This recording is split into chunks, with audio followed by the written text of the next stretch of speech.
आगे मत जाओ, आगे मत जाओ भाई, आगे मत जाओ, आगे जगह भी छोड़िए।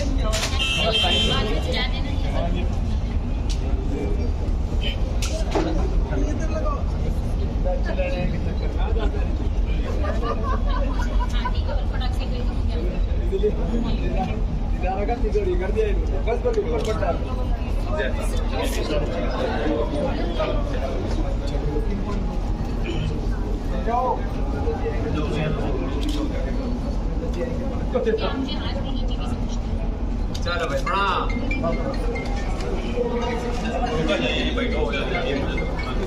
स्वामी जी नमस्ते। स्वामी जी नमस्ते। स्वामी जी आज इतने शुभ मौका है, हम बहनों को भी अपने आशीर्वचन से एक साथ कर दो।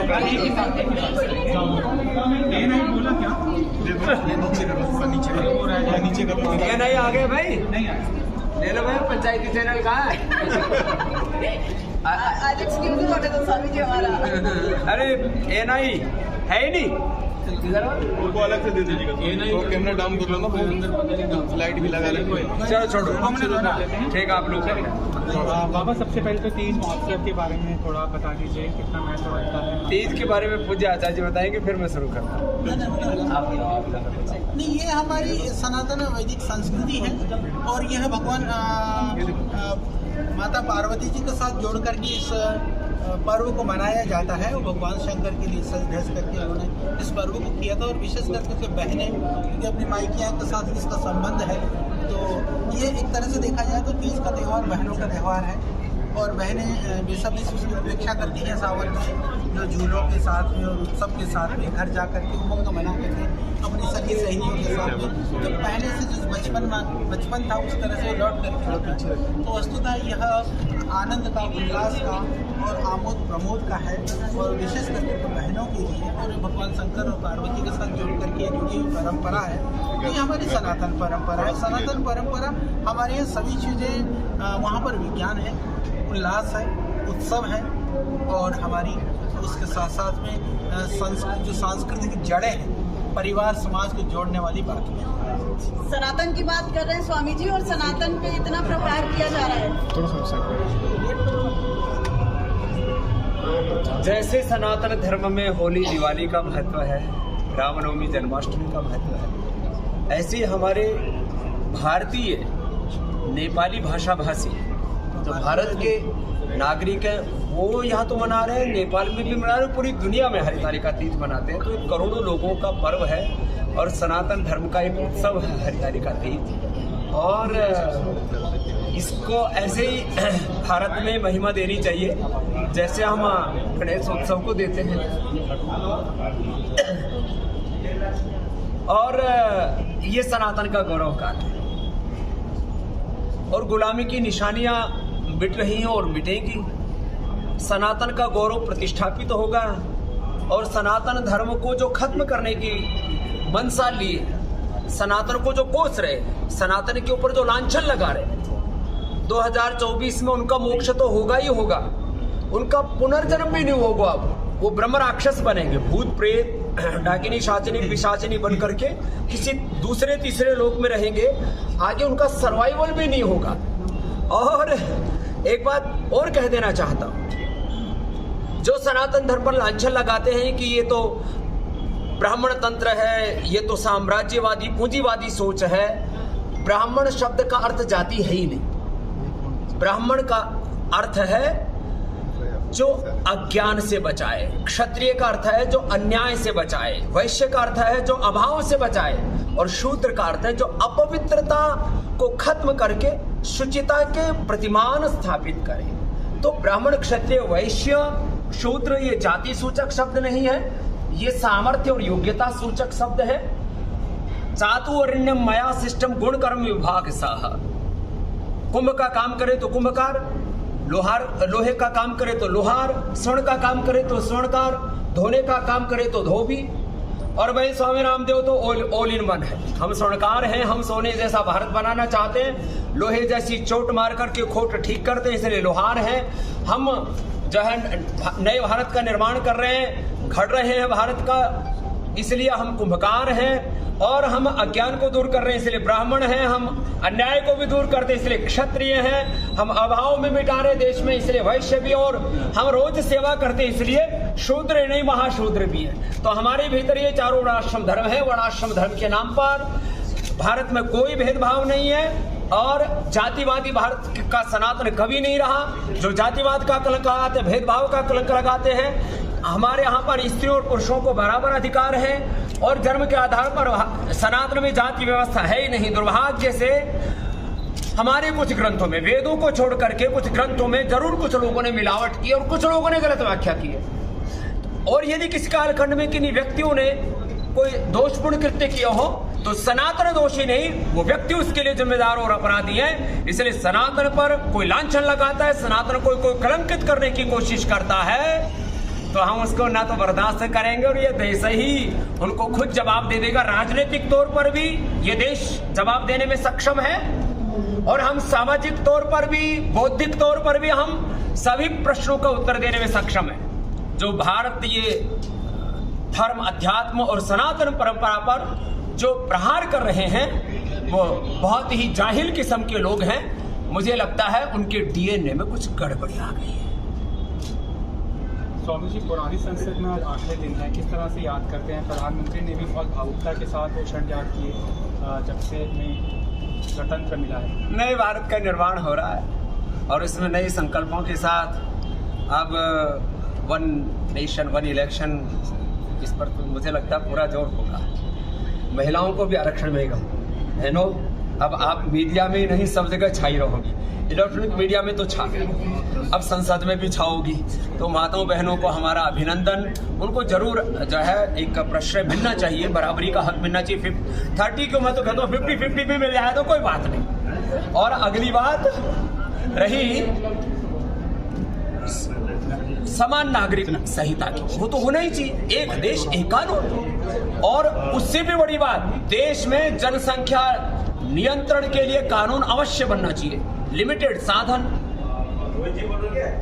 तो फिर अनलिमिटेड जनसंख्या पॉपुलेशन कैसे किसी देश में समझ सकते। इसलिए जनसंख्या नियंत्रण होने से भारत के पासपोर्ट की, भारत की वीजा की जो है वैल्यू बढ़ेगी, भारत की करेंसी की वैल्यू बढ़ेगी, भारत समर्थ बनेगा। अभी भी भारत में 60 करोड़ लोग बहुत सक्षम हैं, 80 करोड़ लोग थोड़े कमजोर हैं, उनको और ज्यादा एम्पावर करने की जरूरत है। लेकिन आने वाला वक्त ऐसा है, इसमें जनसंख्या नियंत्रण भी बहुत जरूरी है। ये सारे काम होंगे तो नई संसद से एक नए भारत का, अब इंडिया नहीं होगा, अब भारत होगा। हाँ, पहले न्यू इंडिया करते थे, और India that is Bharat. Patanjali ऐसी संस्था है 30 सालों से मेड इन भारत लिखने वाला केवल पतंजलि था। अब चारों तरफ भारत भारत की जय जयकार हो रही है, भारत माता की जय। धन्यवाद। इस तरह से आप देखें इस पूरे द्वंद्व को, इंडिया बनाम भारत, आपको लगता है कि कौन जीतेगा 2024 में?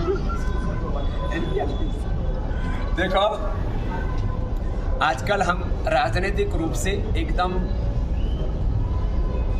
आनंद में हैं, न पक्ष न विपक्ष, हम हैं निष्पक्ष। लेकिन भारत की और इंडिया की बात आएगी तो हम भारत के पक्ष में खड़े हैं, क्योंकि भारत ये हमारी जड़ों से जुड़ा हुआ शब्द है। हमारी इसमें एक सांस्कृतिक विरासत है।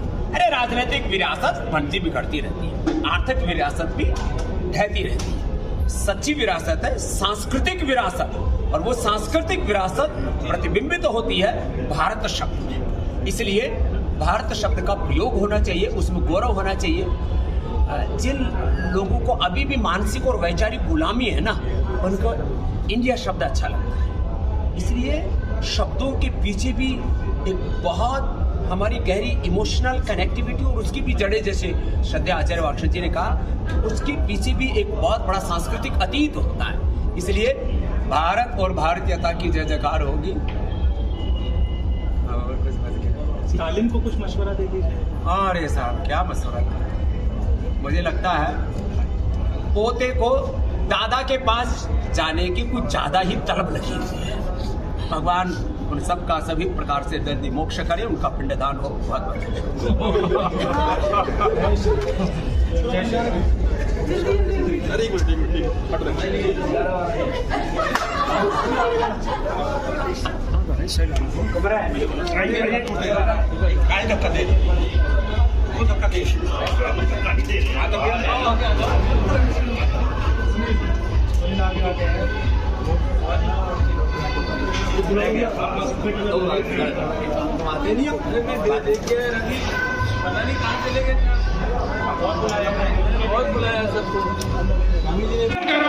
परम पूज्य स्वामी जी महाराज, परम श्रद्धे आचार्य जी महाराज हाम्रो माझमा आइसक्नु भएको छ। तालीको गडगडाहट कम नहोस्, हाम्रो तालीको आवाजले दिल्लीको जनतालाई बताओस् कि हामी हाम्रो स्वाभिमान ट्रस्टको ब्यानर मुनि आज परम पूज्य स्वामी जी महाराजको सानिध्यमा बसेर हामी हरितालिका तीज मनाउँदैछौँ। उच्च प्राथमिकताको साथ राष्ट्रवादको धारा दिँदै राष्ट्र निर्माणमा विभिन्न चुनौतीहरूसँग सद्भावनापूर्वक सङ्घर्ष गर्दै परम पूज्य स्वामीजी एवं परम पूज्य आचार्य श्रीको नेतृत्वमा अगाडि बढेको पतञ्जलि परिवार धर्म, संस्कृति, संस्कार, भाषा एवं कलाको संरक्षण एवं सम्वर्धनमा उच्च प्रतिबद्धताको साथ अग्रसर छ र यो कार्यक्रम हरितालिका तीजको यो राष्ट्रिय अभियान, हाम्रो स्वाभिमान जगेर्न गर्ने यो राष्ट्रिय अभियान यसैको अभिव्यक्ति हो र हाम्रो माझमा महामहिम राज्यपाल डाक्टर शंकर प्रसाद शर्माज्यू हाम्रो विशिष्ट अतिथि, हाम्रो मुख्य अतिथिको रूपमा पाल्नु भएको छ। एक पटक पुनः ताली बजाएर हामी आदरणीय डाक्टर साहबको सम्मान र अभिवादन गर्दैछौँ। हाम्रो माझमा नेपालबाट विश्व हिन्दू महासङ्घको वरिष्ठ उपाध्यक्ष आदरणीय ज्योत्सना साउदजी पनि पाल्नु भएको छ। सम्पूर्ण हाम्रो स्वाभिमान परिवार तपाईँलाई हाम्रो माझमा पाएर हामी गदगद भएका छौँ, गौरवान्वित भएका छौँ। एकपटक पुनः ताली बजाएर हामी हाम्रो विशिष्ट अतिथिहरूको स्वागत एवं हामी सम्मान गर्दैछौँ। र कार्यक्रमलाई अगाडि बढाउने क्रममा हाम्रो गणेश वन्दनाको जुन प्रस्तुति थियो त्यो नानीलाई हामी तयारी अवस्थामा बस्नु हुन अनुरोध गर्दछौँ। गणेश वन्दना। गुलामी की निशानियों को मिटा करके आत्मग्लानी कुंठाओं से उभर करके देश को शौर्य, वीरता और पराक्रम के साथ आगे बढ़ाने के संकल्प का कार्य जो सनातन को गालियां दे रहे हैं, सनातन को खत्म करने की बात कर रहे हैं। 2024 में वो खत्म हो जाएंगे, उनका सबका मोक्ष हो जाएगा। उसमें कुछ भूत, पिशाच, राक्षस, ब्रह्मराक्षस बन करके वो दूसरे तीसरे लोक में पहुंच जाएंगे। जहां तक प्रश्न है, लोग जिस तरह से सनातन पर लांछन लगा करके उसे जातिवादी बताते, उसे जो है भेदभाव और अन्याय वाला बताते हैं, वो बुद्धि वाले लोग ही और किसी एजेंडे के तहत सनातन धर्म के खिलाफ विदेशी ताकतों से कहीं प्रभावित होकर के या उनसे जिसको कहते सुपारी लेकर के सनातन धर्म को खत्म करने की बात कर रहे हैं। ब्राह्मण का अर्थ जाति नहीं है। ब्राह्मण का अर्थ है जो अज्ञान को मिटाए, क्षत्रिय का अर्थ है जो अन्याय को मिटाए, और वैश्य का अर्थ है जो अभाव को मिटाए, और शूद्र का अर्थ है जो अशुचिता को मिटा करके शुचिता के प्रतिमान खड़े। उपकार करता है खड़ा बनाने वाला, व्यवहार करता है काम करने वाला, संस्कार करता है, सोने का काम करने वाला, धोने का काम है धोने वाला। तो भाई अपने पवित्र कमाई ये जाति सूचक शब्द नहीं है। चातु वर्ण माया सिस्टम गुण कर्म भाग से ये सब कर्म और योग्यता सामर्थ्य सूचक शब्द है। तो मैं यदि खुद को बोलूं तो मैं ब्राह्मण भी हूँ कि मैं अन्याय को खत्म करने भी हूँ कि मैं अन्याय से लड़ रहा हूँ, मैं वैश्य भी हूँ कि मैं भाव से लड़ रहा हूँ, मैं शूद्र भी हूँ कि मैं शुचिता को स्थापित कर रहा हूँ, मैं स्वर्णकार हूँ, मैं सोने जैसा भारत बनाना चाहता हूँ, मैं देश के निर्माण राष्ट्र निर्माण का काम कर रहा हूँ, और मैं लोगों के तन मन जीवन की ताकत हो रहा हूँ। इसलिए ये हमारे भीतर के सामर्थ्य के जो सूचक शब्द थे उनको लोगों ने जाति के रूप में स्वीकार कर लिया। ये सनातन का दोष नहीं है। स्त्री पुरुष के नाम पर सनातन में कोई दोष नहीं है। तो सनातन पर दोष मर रहे हैं, ये भारत विरोधी, ये सनातन विरोधी, और एक एजेंडा के तहत हमारे ऋषि ऋषिकाओं की परंपरा को, भारत और भारतीयता को बदनाम करने का काम कर रहे हैं। और भगवान इनको सबको सद्बुद्धि दे। और नहीं तो मैंने कहा, ये देश राजनीतिक तौर पर, सामाजिक तौर पर, बौद्धिक तौर पर उन सब के जवाब देने में सक्षम है, और हम जवाब देंगे, और अंततः ये सारे असुर, सारे राक्षस पराजित होंगे।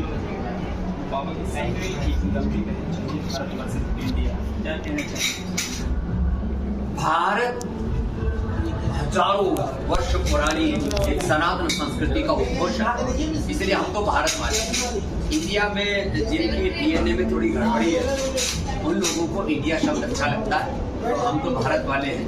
और भारत में योग है, आयुर्वेद है, सनातन संस्कृति है, उसके अंदर वेद है, पुराण है, ऋषि मुनि है, इसलिए हम तो भारत और भारतीयता के उद्घोषक रहेंगे। जिनके अंदर अभी भी गुलामी है, आत्मग्लानी है, अपने आप को सनातनी या हिंदू कहने में या भारतीय कहने में जिनकी मन में कुंठा है, वो इंडियन कहते हैं। तो हमने तो 30 साल पहले मेड इन भारत लिखने वाला कोई संस्थान है तो पतंजलि है। ठीक है बाबा जी, लगातार देखा जा रहा है ये सनातन को निशाना बना रहा है, सनातन स्टालिन दूसरी जगह। देखो, जहां स्वर्गीय करुणानिधि गए हैं, मुझे लगता है उदयनिधि को वहां जाने की जल्दी मची हुई है। तो भगवान करे पोता दादा के पास जल्दी पहुंचे, इस तरह से भगवान अपनी कोई कर्म फल व्यवस्था, न्याय व्यवस्था बनाएंगे।